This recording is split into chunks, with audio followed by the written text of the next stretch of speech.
Sitio, Berion Navatat, Basista Pangasinan. Navatat is a barangay in the municipality of Basista, in the province of Pangasinan. Its population, as determined by the 2020 census, was 3,620. This represented 9.61% of the total population of Basista.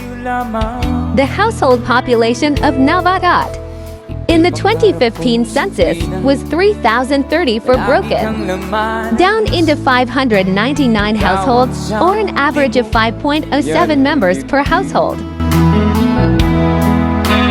Kahit na anong mangyari, ikaw at ikaw pa rin. Wala akong ibang iibigin.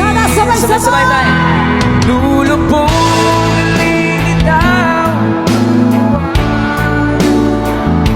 patuloy pa lalakad ang panahon. Ako'y magmamahal sa'yo, hindi ito magbabago. Pag-ibig ko'y laging laan lamang sa'yo. Minamahal, minamahal kita. If my love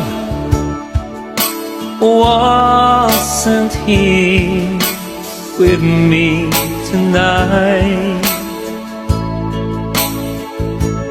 I would live with you for just a little while.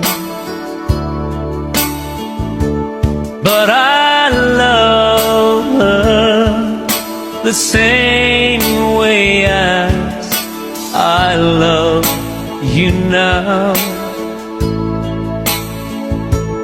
and I'm sorry I can't be with you